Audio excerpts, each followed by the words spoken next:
Hi, everybody. It's Dr. Michael Hirsch here for another Stay Connected with the Worcester Senior Center episode. This is for September of 2023. Very excited to be back in studio. You may have seen that our July-August program was filmed live up at the Senior Center, which is a lovely venue, and everybody was very, very hospitable, and they treated us really great. I was there with the director of the Division of Public Health, Solo Dennis, and we took some live questions, and it was really nice as a change of pace, but this studio is nice and quiet and less kind of chaotic than having a live audience. I like live audiences. I'm happy to talk to you guys anytime.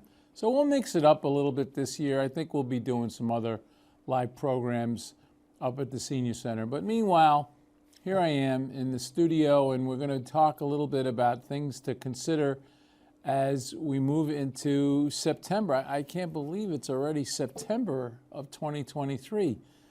You know, September gets its name from the Roman word, Latin word, septem, which means seven. It was the seventh month of the Julian calendar, the old calendar that got kicked over into the Gregorian calendar. And when it did, September moved from seventh month to ninth month, but they didn't bother to change the name. So ninth month of the year, you know, we're 2/3 through here. And a lot happens in September. You know, school starts again. That's really what I remember the most about September. I remember it as being a little school kid.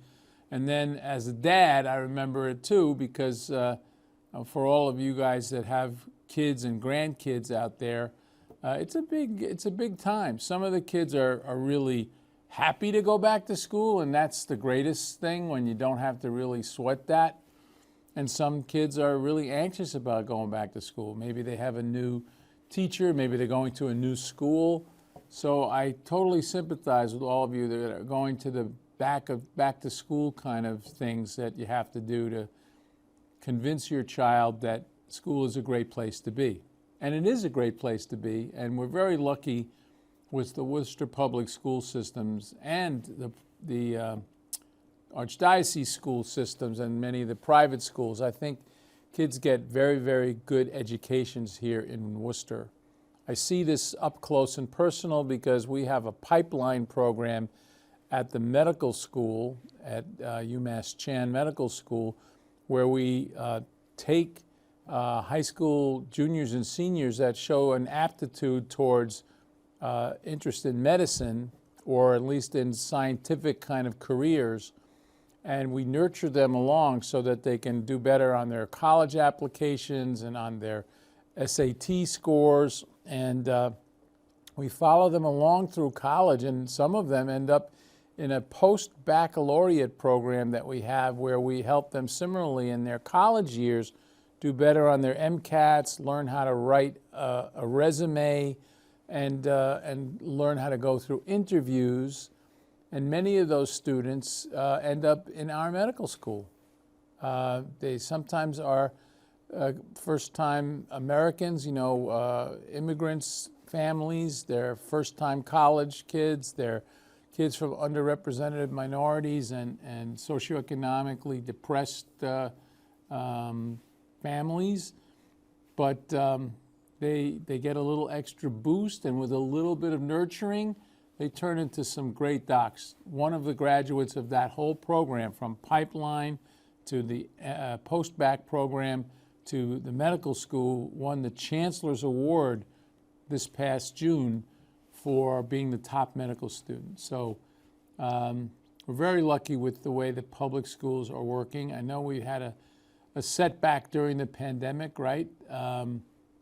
Because of some of the remote learning that students had to do. But overall, I think the kids are resilient enough that they will bounce back, and we will see how many of them do succeed. And with our new superintendent of schools, Dr. Munares, I think she's doing a really strong job in kind of revitalizing and encouraging both the students and the staff in the schools to pull together so they can make up for that pandemic time. So that's the main thing that I think about with schools, but I also think as a trauma surgeon that many people don't know this. The month you would think of, what do you think the month where you would see the most trauma during? Most people will answer like, oh, July or August, because, you know, there's a lot of cars on the road, a lot of people vacationing, a lot of drinking, unfortunately, and driving or driving buzzed. There's people taking long car trips. They get tired and drowsy. They go off the road. All of those things should make July and August a very busy month. Plus, the heat naturally makes people behave differently. So that's when we see, unfortunately, a lot of gunshot wounds and knife wounds and bar fights and all these different things. The actual answer to that question is September is the #1 trauma month, especially for kids under the age of 18. And I think it's a combination of things. It's the fact that for 2-3 months, the students haven't been used to going to school. So they're a little careless if they're walking to school, how they're walking. A lot of them are distracted. They're talking with friends they haven't seen all summer, or they're texting on their phones, and they walk right out into an intersection without realizing it. Similarly, the drivers have got a little bit out of practice. They don't realize the routes that kids take to school, and they don't necessarily pay attention because they're distracted too on their cell phones, and they can go through crosswalks, they can go through red lights. We've had a lot of pedestrian injuries. As a matter of fact, this year was the highest number of pedestrian injuries in Massachusetts over the last 10. And so I'm actually working on a project with the newly created Department of Transportation to try to look into some of the hot spots around town and see if we can do some mitigations that might protect pedestrians and drivers too. So this is a big month for trauma, and what I would urge you to do if you're a senior taking care of your school-age grandkids, to really do a little rehearsing with them how they're going to get to school. Go over with them the route that they should take, make sure that they're paying attention, make sure that, if they're going to be walking considerable distance, to wear something reflective, or for something reflective on their backpack so that if it's dawn or dusk, that drivers can see them with their headlights. Maybe they'll have some reflective stuff on their shoes. That's pretty popular too now. If they're going to be bus passengers, when you walk them to their bus stop, go over some of the rules of being a good bus passenger. You want to take your seat. You don't want to distract the driver. You don't want to be loud. You want to, kind of make sure that the job number one is the bus should get them from their stop to the school without a lot of drama. This is true for almost any activity that a kid does. If the elder or the parent who is taking care of that kid does a little bit of prepping, a little bit of what we call anticipatory guidance, where you go to the playground where they're going to go and you take a look and you say, wow, that slide looks a little shaky to me, I wouldn't go on that slide, or this monkey bars gets very hot in hot weather, don't touch the metal parts. We're trying to get rid of some of these older playground equipment things with the Parks Department here in Worcester, but it's still something that you can really anticipate if you just go with the kids and see where they're going to play. So that's my biggest concern with September in terms of kiddie trauma. We love to see the trauma unit kind of empty. It's been very busy this summer. This is the busiest summer we've had in the last 5. I think part of it was that we had, 3 pandemic summers. A lot of the outdoor activity was curtailed, but we're seeing a lot of people coming in, children coming in, injured. And it's very important to kind of keep those numbers down if we can. To that end, I just want to let you know you're going to be seeing this month the rollout of a new mobile safety exhibit that's called Safety Quest. Safety Quest is a recreational vehicle, an RV, that's been outfitted with 4 virtual reality learning stations that demonstrate 80 safety behaviors, 40 indoor and 40 outside. And it's going to be rolling all over central Massachusetts starting next semester in Worcester Public Schools. It'll be going to every single elementary school and doing classes with the 5th graders. But for this fall, we're going to be going to selected venues, community fairs, and other places. So keep your eye out in the news for Safety Quest. It's sponsored by a wonderful company called MapFrey Insurance Company, and also by UMass Memorial Children's Medical Center and the Department of Public Health. And we're doing this as a very big collaborative effort to try to keep our children safe. This is a really low-hanging fruit amongst all the preventable diseases that we can come to parents with.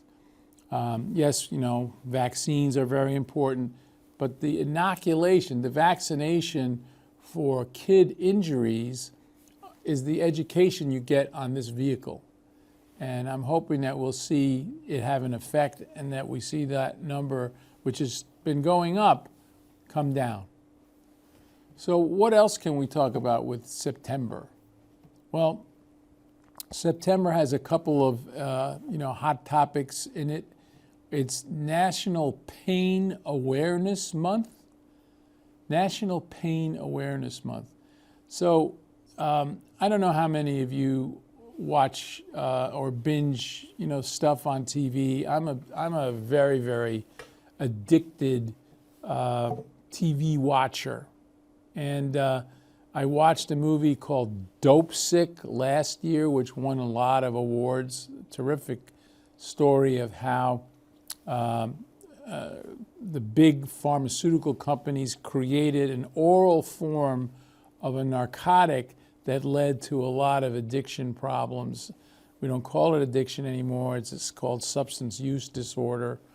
But now there's another film that just came out as well, another film that you can see that talks about the same problem. But in the 90s, now we know through a lot of lobbying from the big pharmaceutical industries, the hospitals, the Joint Commission that looks over the hospital protocols, decided to make pain into a 5th vital sign.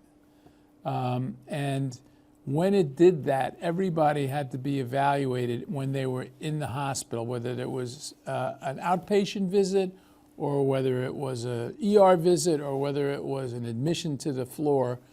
Are you in pain? And you've seen these funny faces with a range of sad faces that tell you how much pain you're in. That's designed for kids so they can point to how bad their ouchie hurts. But we use it for adults too. And the worst pain is a 10 and the least pain is a 0. And anybody who had a pain level over 5 was supposed to have some kind of prescription or at least recommendation for a pain control mechanism. And I think the intention there was really good because we had underdiagnosed pain before that.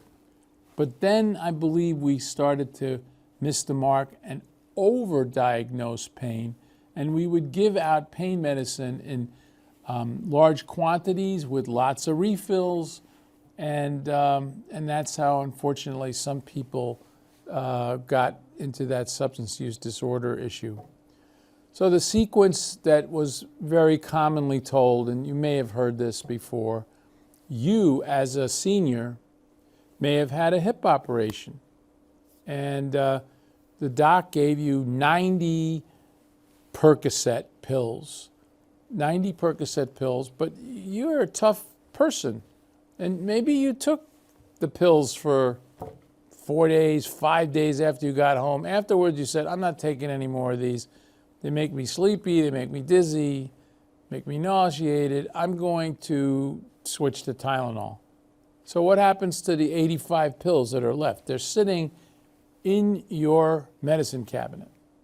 And unfortunately, your grandkids come over to visit you, and one of them is a star soccer player.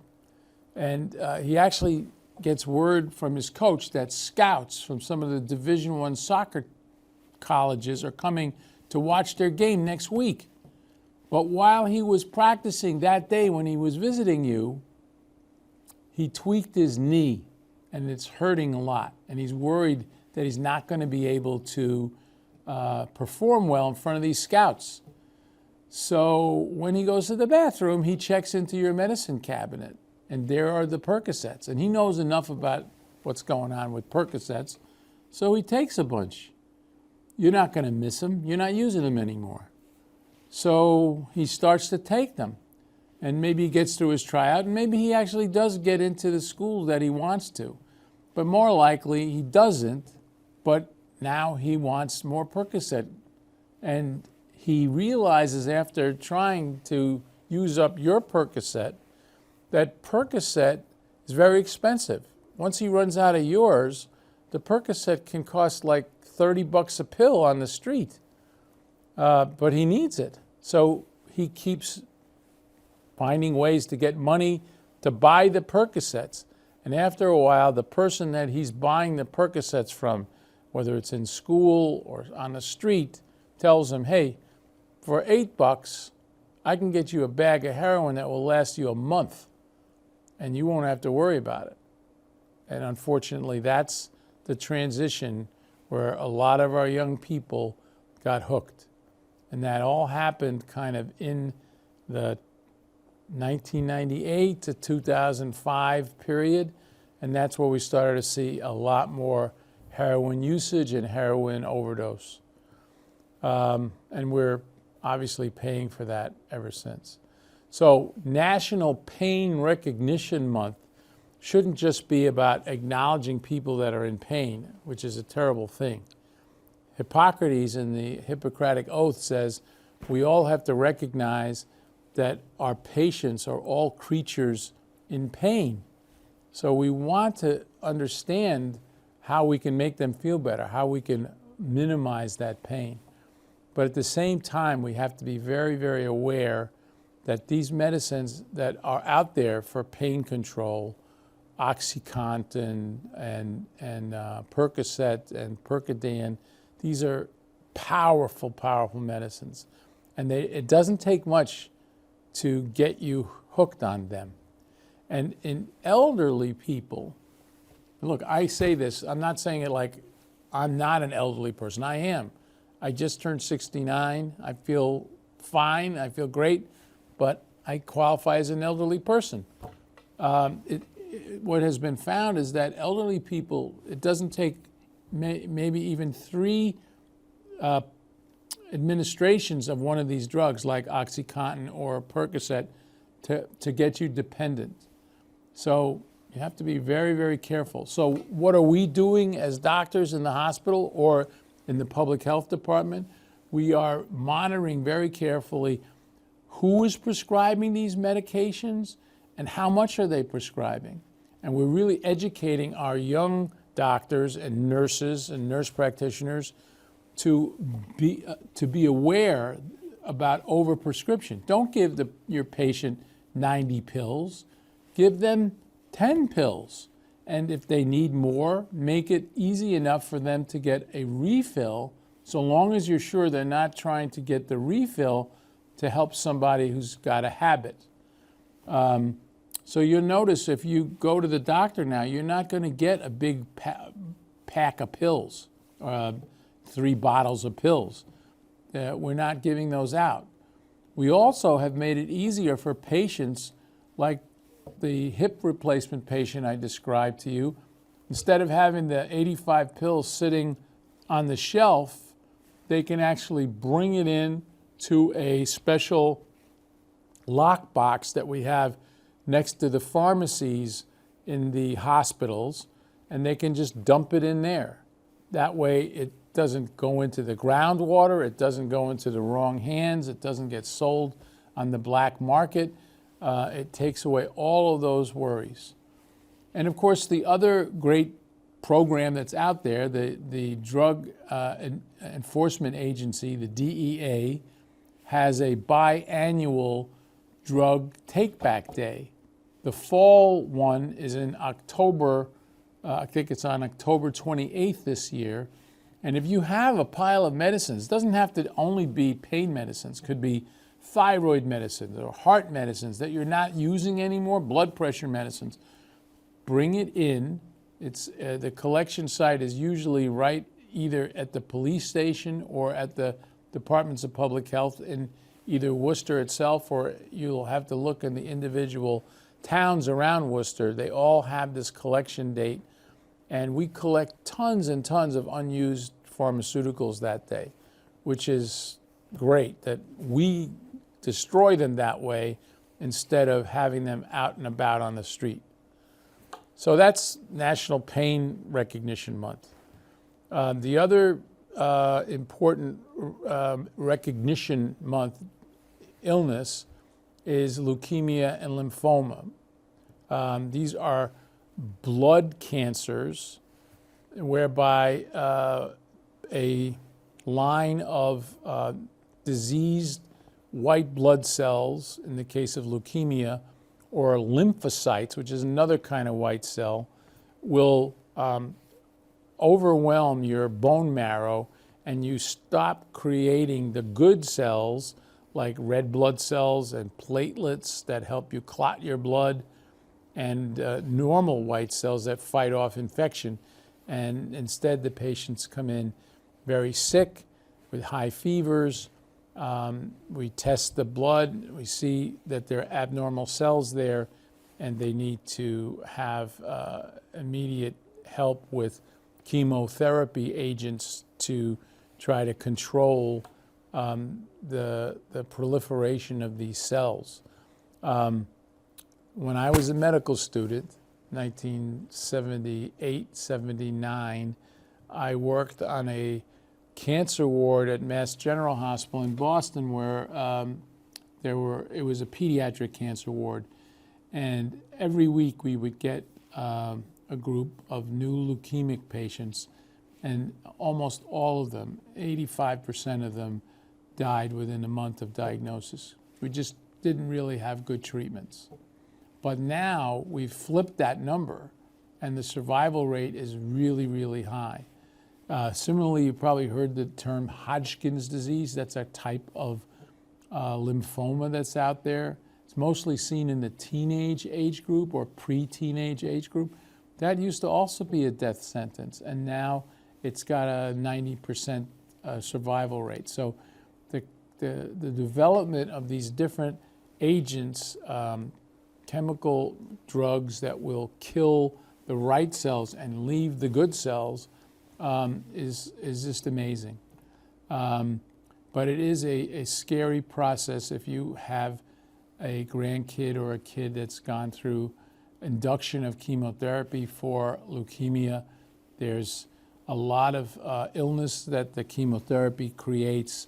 The patients lose their appetite, they lose their hair, their body image goes into the toilet because they don't feel right. And they need a lot of parental support, grandparental support, and support of their doctors and nurses. And most of the oncology programs now have wonderful support systems for the individual, but also, family team groups that will help support parents who are going through this. And there's just so much more hope out there. So I think it's an important disease to recognize. It's second to brain tumors, it's the most common form of childhood cancer. The other recognition month that we celebrate or commemorate with September is Prostate Cancer Month. As a prostate cancer survivor, I think it's very important for us to realize that it's the #1 cancer in males. It has a indolent, meaning a slow, festering kind of a course, so that many people will get diagnosed with prostate cancer and live for many years. I hope that's my gig. I got diagnosed first in 2007 and had surgery. I was doing pretty well until 2015. 8 years later, I had my first recurrence, which got treated with radiation therapy. And then in 2016, I had another recurrence, and this time I had to get chemotherapy. I'm 7 years into remission from that chemotherapy treatment, and I'm so grateful because, every year that goes by, so many things have happened to me in my family and my professional life that I've been able to partake of that I wouldn't have been here even 20 years ago. They didn't have the medication that I continue to be on as a maintenance drug.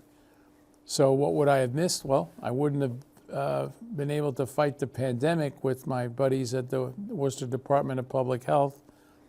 I would have missed my daughter's graduation from medical school and her getting married. I would have missed my son's marriage, and now I would have missed both of them having my first 2 grandbabies. So I am incredibly indebted to the brilliant doctors all over the world, but in our country in particular, we've had some amazing advances in the treatment of prostate cancer. And the sad thing is prostate cancer is something that can really sneak up on you. As I told you, you can have it for many years without even knowing it. But there is a really simple screening test that men who have a history of prostate cancer in their families should get when they're 40, or men that have no history should start getting when they're 50. It's called a PSA. It's a very simple blood test, and it just tracks a trend. There's no absolutely wrong number for prostate cancer, but if you notice that the number keeps going up, that will necessitate getting looked at by a specialist. The urology team usually is the one that starts that process by biopsying your prostate, and then if it's decided that your prostate is your prostate does have cancer, but it's localized, then generally a surgical solution would be warranted if you're less than, say, 60 years old.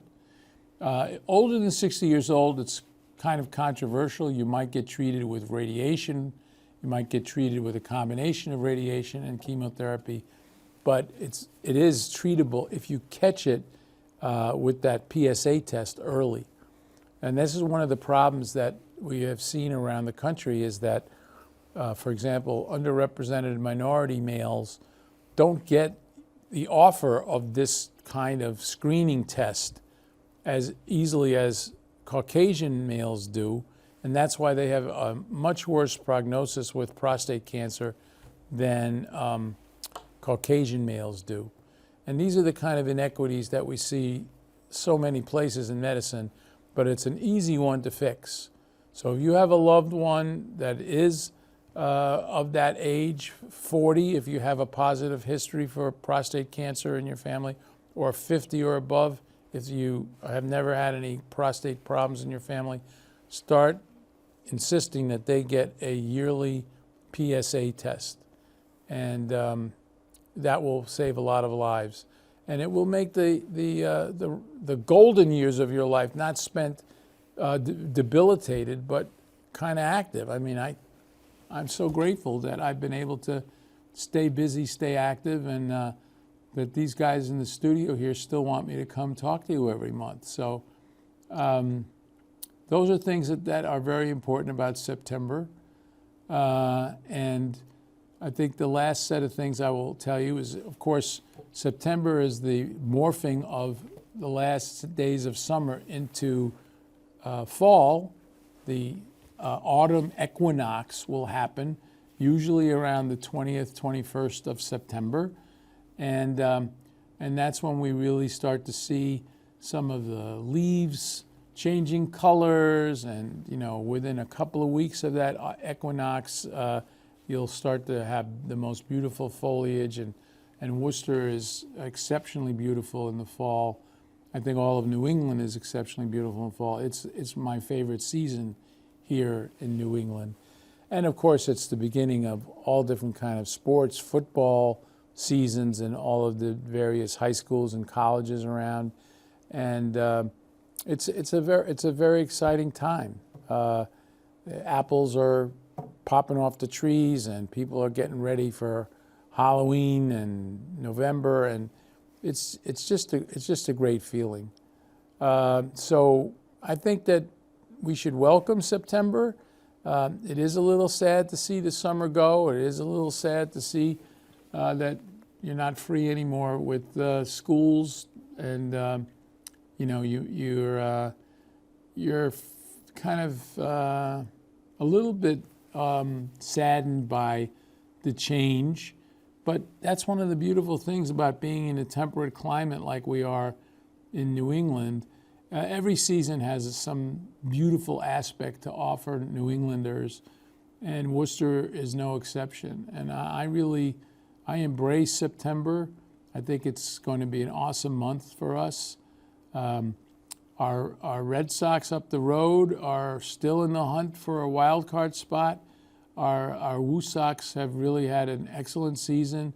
The Worcester Bravehearts lost in the playoffs in end of August, but they had a very, very good season with good attendance, and they got deep into the playoffs. And I'm wearing here my Railers hat because we'll start to see some of these other sports. Hockey will start up at the DCU, and the Railers organization is a wonderful organization, so philanthropic.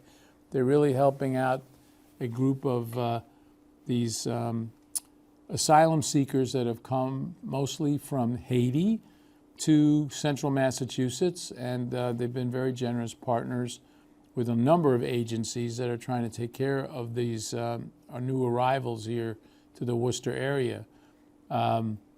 You may have, through your church or through your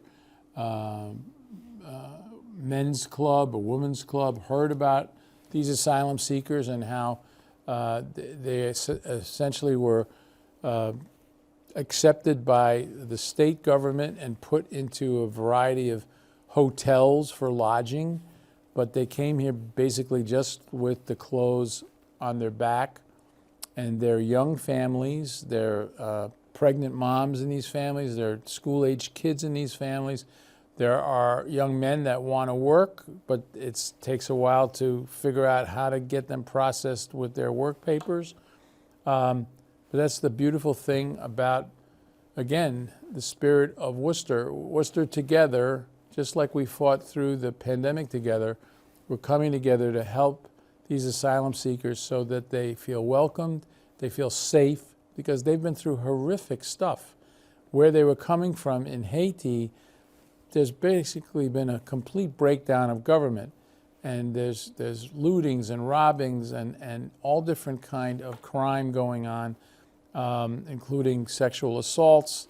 Then they had to make their way across the Atlantic to either Florida, and then treacherous getting to by bus either Texas or they're congregating in the South, and then they get put on a plane to go to Logan. They go to Boston Medical Center for a quick medical screening, and then they get distributed all through central Massachusetts and beyond. it's a rough go for them. Look, my grandparents, one set in Vienna, Austria, and one set in Berlin, were denied asylum here in the United States, and therefore they sent their children away to safety into a refugee camp that was set up in the Netherlands. And my parents, fortunately, made it out of there, but it took 8 years. They were essentially in a concentration camp for 8 years. So I'm very sympathetic to people that are seeking asylum in this country, because eventually my parents, after having survived that, made it over to these shores and made a life for themselves and a life for me that has been just a wonderful thing.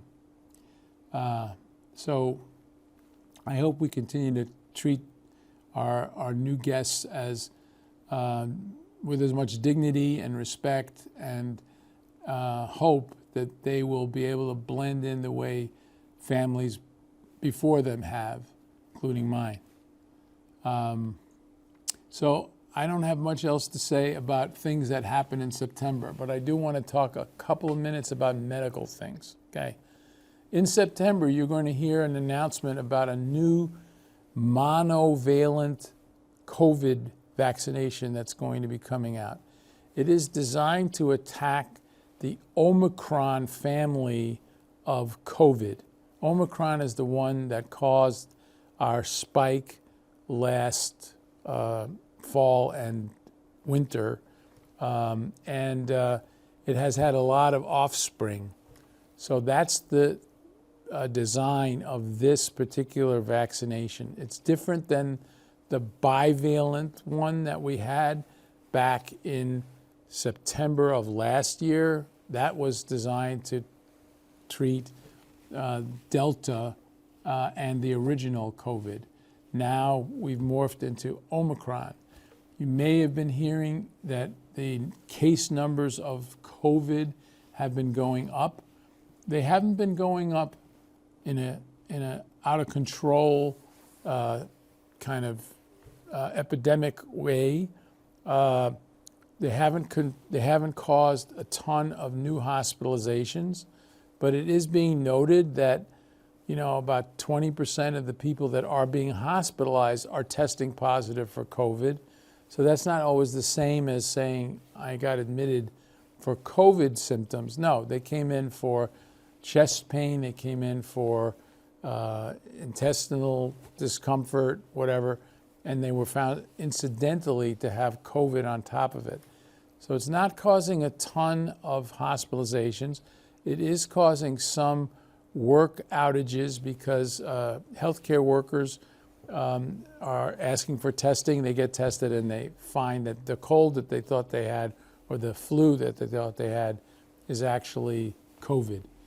This particular new variant of COVID, which is called the XB7 variant, causes a lot of allergy symptoms, itchy eyes, sneezing, and cough, low-grade fever, and you feel kind of under the weather like you would for a cold for 2 or 3 days, and generally it gets better.